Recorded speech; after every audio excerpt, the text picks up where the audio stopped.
और इसमें जो वेलफेयर ऑफ फॉर वेल्थ,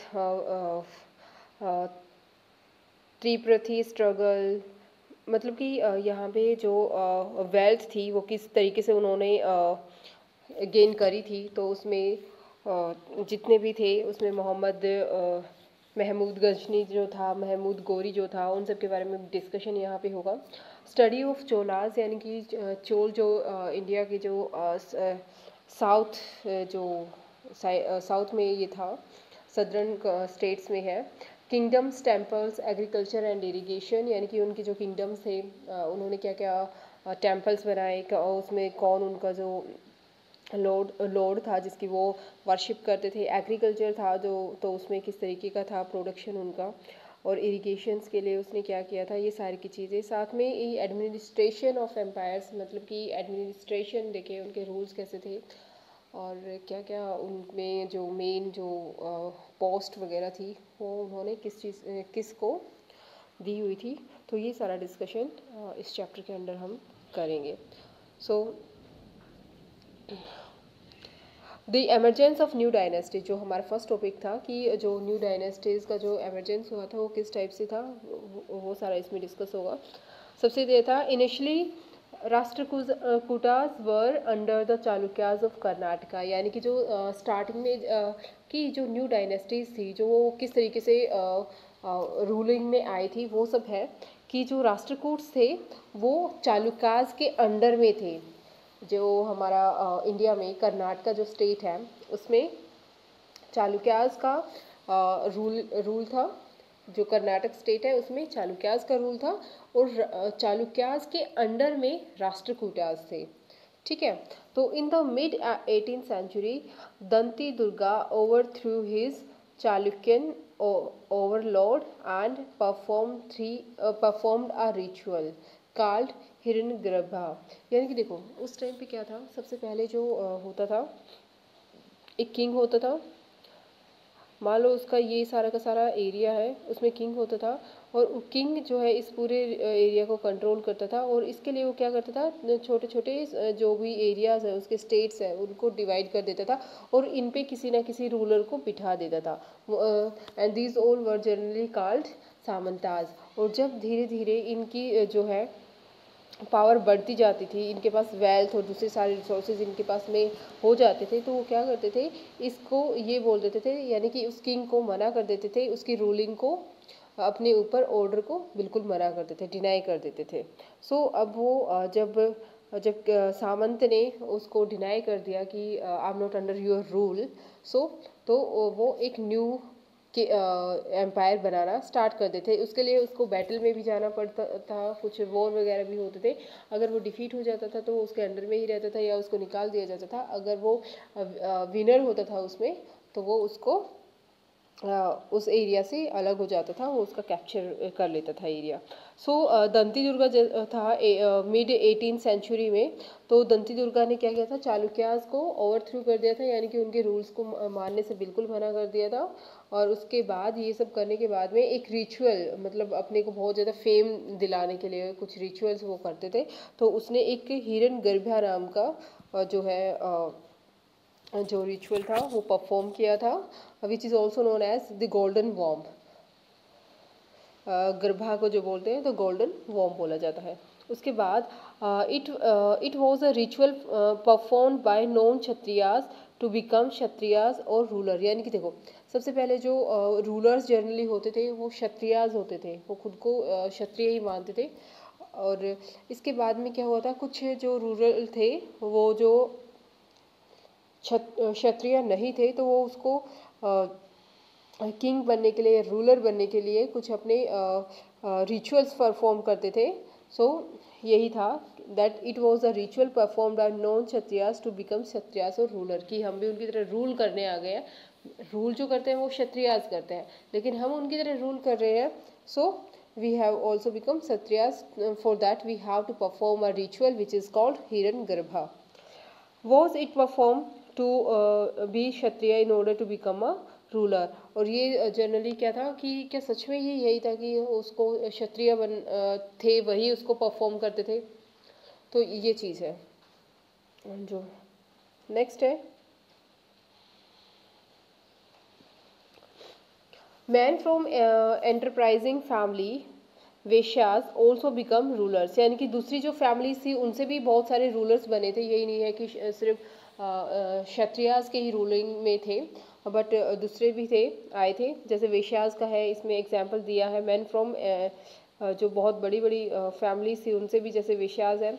जैसे कदम्बा मयूर मौर्य साम्राज्य में जो था, एंड द गुज्र प्रतिहारा हरिचंद्रा वर ब्राह्मण, जैसे ये सब जो थे ब्राह्मण्स के कुछ एग्जाम्पल है इसमें।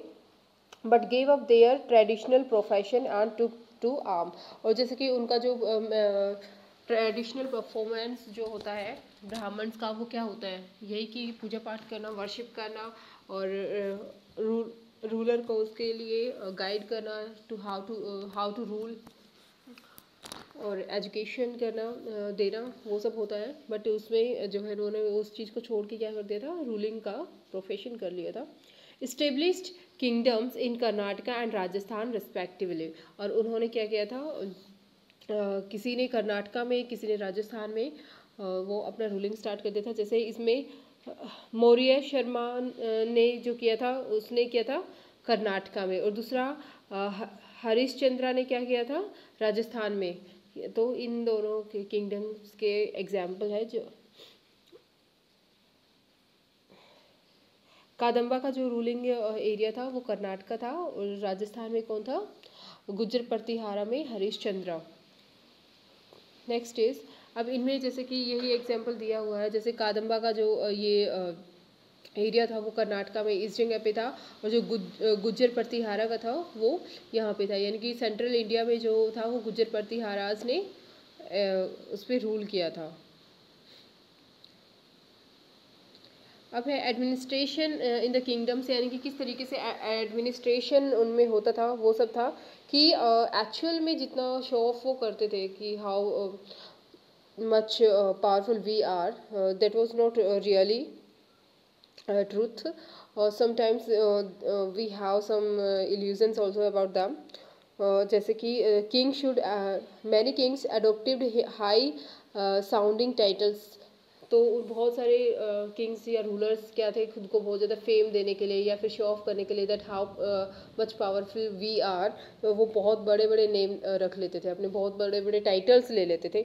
तो जैसे महाराजा धीराज की जो है टाइटल ले लेते थे, जैसे जिसका मीनिंग क्या होता है, great king Overlord of Kings, यानी कि जो बहुत बड़ा किंग है, जो दूसरे रूलर्स को भी रूल करता है, इसका मतलब ये है। और दूसरी, जैसे किसी ने अगर ये वाली टाइटल ली, त्रिभुवन चक्रवर्ती, यानी कि त्रिभुवन या मीनिंग का है कि लॉर्ड ऑफ थ्री वर्ल्ड्स, यानी कि जितने भी तीन वर्ल्ड उनके अकॉर्डिंग डिसाइडेड थे कि उन तीनों पे रूल करता है वो, और उनका लॉर्ड है।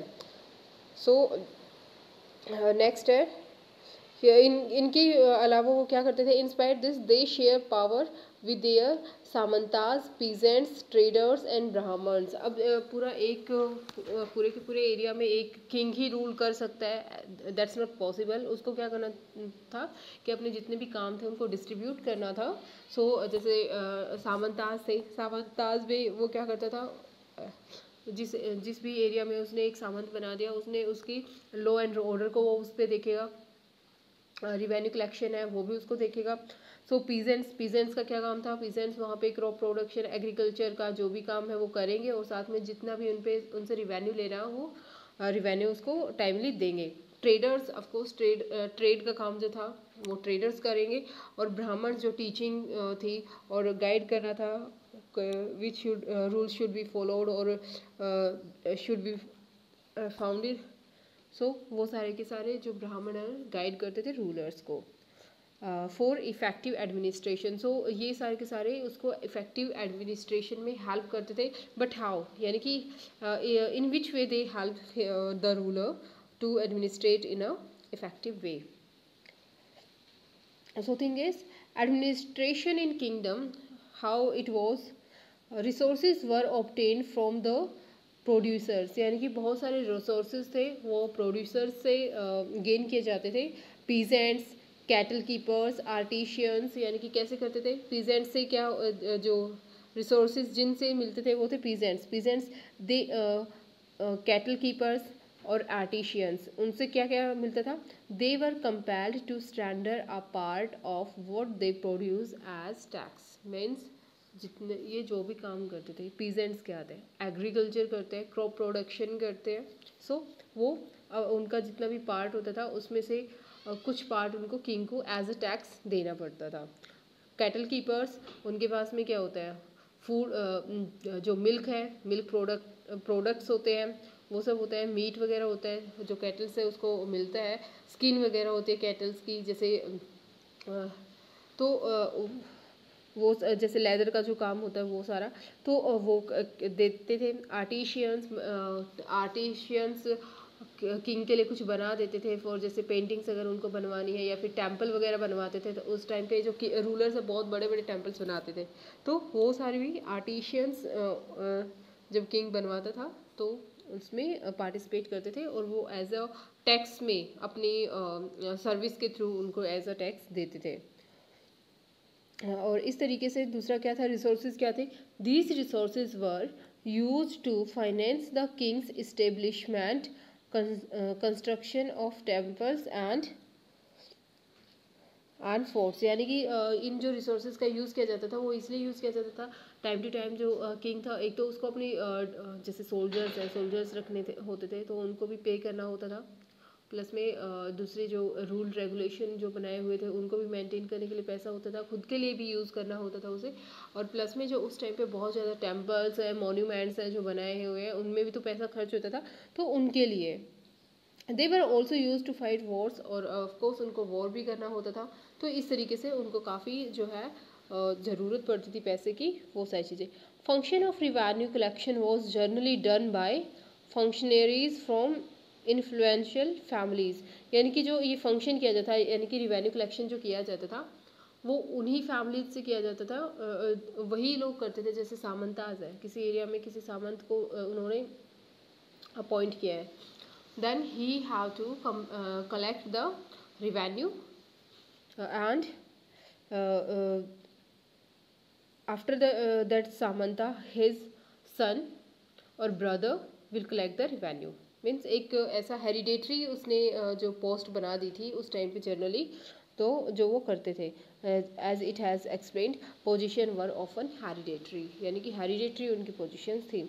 Same was truly for army also, वो भी आर्मी के लिए भी इसी तरीके से ट्रू था, बिकॉज जितने भी आर्मी में पोजीशंस थी, जैसे जो हाईएस्ट पोजीशंस थी, कमांडर्स थे या जितने भी थे, वो उनको क्या करते थे, उसी के उसका जो बाद में जो उसका सन है वही उसकी पोस्ट पे आता था। आज के टाइम पे क्या है, क्वालिफिकेशन के बेस पे अपॉइंटमेंट होते हैं जितनी भी पोस्ट है, बट उस टाइम पे जो है वो उनको जो बड़ी बड़ी पोस्ट थी उनको जनरली हेरिडेटरी बना दिया था।